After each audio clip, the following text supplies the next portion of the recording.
आप वो सब करते हैं तो आपका हमल ज़ाया होने वाला है। बेड रेस्ट कर रही हैं तो ये आपके और आपके बच्चे की सेहत के लिए बहुत ज़्यादा नुकसानदेह है। आपकी जो अपनी बच्चे के साथ इमोशनल बॉन्डिंग है उसको मज़ीद स्ट्रॉन्ग कीजिए। हर पेशेंट की नॉर्मल डिलीवरी नहीं हो सकती और हर पेशेंट का सी सेक्शन नहीं हो सकता। आपने अपने डॉक्टर से अपना मोड ऑफ डिलीवरी जो है वो ज़रूर डिस्कस करना है। बिस्मिल्लाहिर्रहमानिर्रहीम, अस्सलाम वालेकुम। मैं हूँ डॉक्टर सादिया मुमताज़ और आप देख रहे हैं गायनी टॉक्स। आज जो मैं जिस टॉपिक पे डिस्कशन करने जा रही हूँ, सबसे पहले तो आपने ये नोटिस करना है कि अगर ये सारे पॉइंट्स जो कि मैं अपनी वीडियो में बताने जा रही हूँ, आप वो सब करते हैं तो आपका हमल ज़ाया होने वाला है। और अगर ज़ाया नहीं हो रहा तो कम से कम आपके बच्चे को गैर तलाफ़ी जो है वो नुकसान ज़रूर हो सकता है।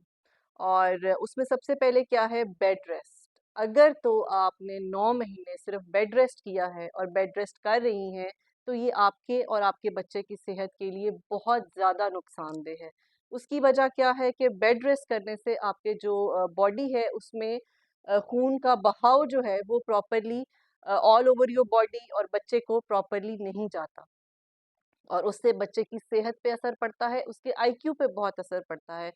हाँ, कुछ कंडीशंस ऐसी हैं जैसे कि अगर किसी को प्री टर्म लेबर का खदशा है या किसी के जो सर्विक्स है उस पे टाँका लगा हुआ है और डॉक्टर ने स्पेसिफिकली कहा है कि आपने बेड रेस्ट करना है, तो डेफ़िनेटली वो किसी वजह से कहा गया है। या किसी की आंवल नीचे है और उनको वक़्तन-फ़वक़्तन ब्लीडिंग की कंप्लेंट होती है, तो उनको हम कहते हैं कि आप बेड रेस्ट करें। और वो क्योंकि आपने चीज़ों को वे एंड बैलेंस करना होता है कि क्या चीज़ ज़्यादा नुकसानदेह है या क्या चीज़ कम फ़ायदेमंद है।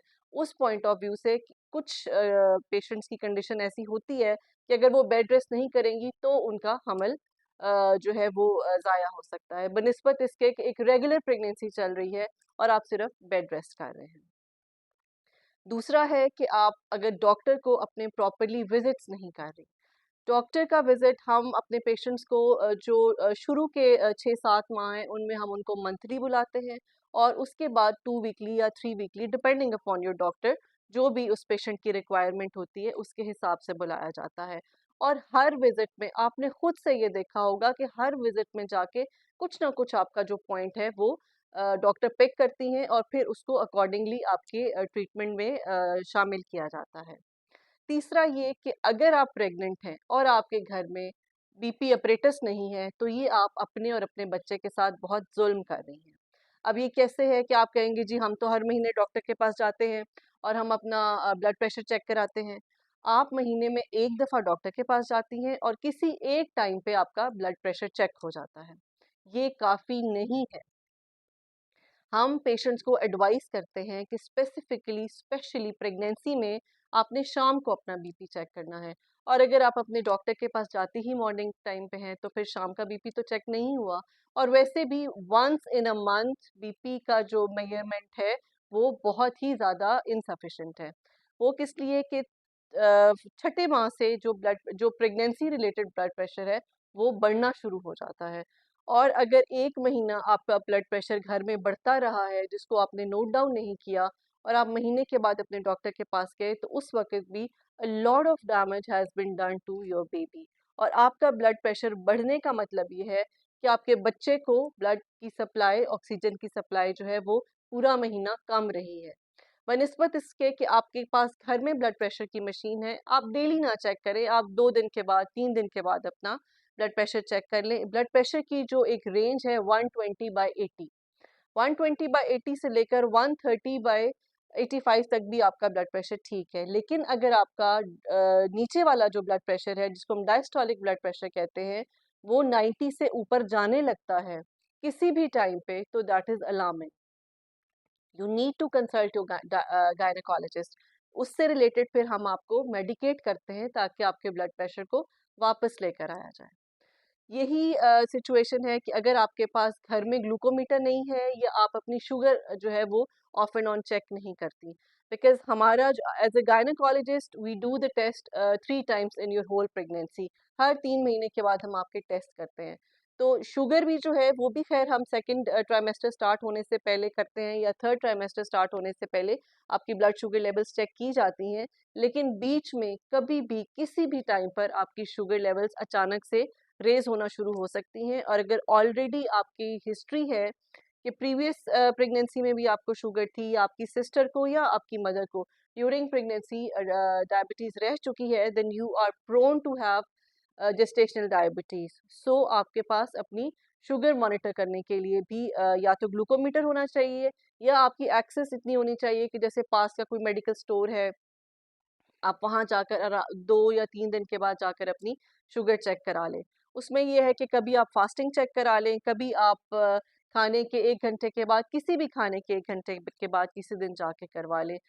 और ये चीज़ ज़हन में रखें कि नॉर्मली जो नॉन प्रेग्नेंट पॉपुलेशन है, उनकी शुगर हम 2 घंटे के बाद चेक करते हैं।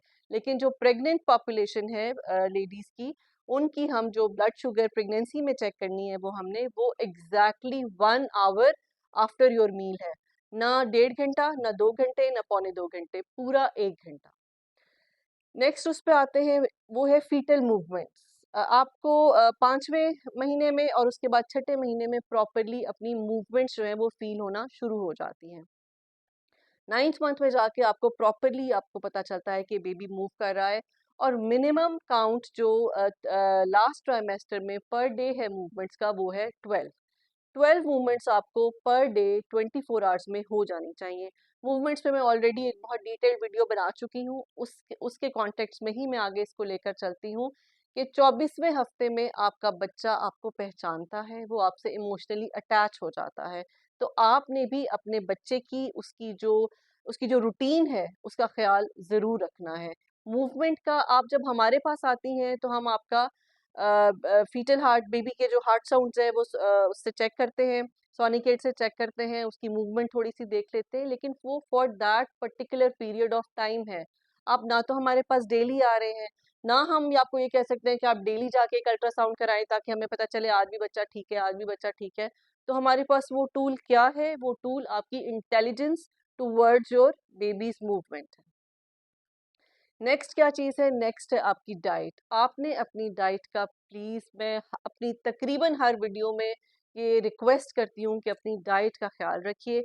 अपनी डाइट में आपने बेकरी, जंक, सोडा कोलास और फास्ट फूड, इसको कम से कम रखें। ये जितना ज़्यादा आपकी ये डाइट बढ़ेगी, उतना ज़्यादा आपकी प्रेगनेंसी कॉम्प्लिकेट होगी। और ऑटोमेटिकली जब आपकी प्रेगनेंसी कॉम्प्लिकेट होगी तो उसका जो रिसीविंग एंड है वो आपके साथ साथ आपका बेबी भी है। हीमोग्लोबिन एक बहुत बड़ा एक टूल है आपकी हेल्थ को, आपके जो बेबी है उसकी ग्रोथ को, उसकी इंटेलिजेंस को, उसकी प्रोग्रेस को चेक करने के लिए। तो हीमोग्लोबिन की टेस्टिंग भी हम जो है वो 3 टाइम्स इन योर प्रेगनेंसी करते हैं। अगर आप रेगुलर विजिट करती हैं अपने डॉक्टर को तो डेफिनेटली वो आपकी एचबी ज़रूर चेक कराते हैं हर 3 मंथ्स के बाद। और अगर आपकी डॉक्टर आपको एडवाइस कर रही हैं और आप उसको डिले कर रहे हैं, तो मेरी आपसे रिक्वेस्ट है कि प्लीज़ आपकी डॉक्टर जो आपको टेस्ट बताती हैं, उनको फ़ौरन से पहले आप उनको करवा के उनसे उन पे कमेंट्स लें कि अगर तो आपकी एचबी ठीक चल रही है तो that's fine, that's well and good. लेकिन अगर एचबी में कुछ कमी बेशी है तो प्रॉपरली फिर आपको टॉनिक्स, इंजेक्शंस जो है वो दिए जाएँ ताकि डिलीवरी से पहले आपका जो आयरन लेवल है वो अच्छी तरह से बन सके। नेक्स्ट जो है आपकी जो अपनी बच्चे के साथ इमोशनल बॉन्डिंग है उसको मज़ीद स्ट्रॉन्ग कीजिए, बिकॉज़ उस बच्चे ने जब इस दुनिया में आना है तो you will be the first one जो उसको मिलेगा। तो अगर आपके अभी से अपनी बेबी के साथ बॉन्डिंग होगी तो डेफ़िनेटली बेबी जो है वो एक अच्छे एटमॉस्फेयर में, एक वेलकमिंग माहौल में आएगा और वो एंटिसिपेट करेगा कि वो जहाँ जा रहा है वहाँ उसके लिए बहुत वेलकमिंग एटीट्यूड है। Last but not the least, आपने अपने डॉक्टर से अपना मोड ऑफ डिलीवरी जो है वो ज़रूर डिस्कस करना है। लास्ट ट्राइमेस्टर में बहुत सारे गायनेकोलॉजिस्ट, प्रोफेशनल गायनेकोलॉजिस्ट अपने पेशेंट से इस चीज़ को ज़रूर डिस्कस कर लेते हैं। लेकिन उसमें ये होता है कि जैसे ऑब्वियसली हर पेशेंट की नॉर्मल डिलीवरी नहीं हो सकती और हर पेशेंट का सी सेक्शन नहीं हो सकता। तो दोनों चीज़ें जो है हर पेशेंट को पर्टिकुलरली उस पेशेंट के लिए, उस लेडी के लिए कौन सा मोड बेस्ट है, ये डिस्कशन आपकी और आपके डॉक्टर के बीच में है। Thank you so much.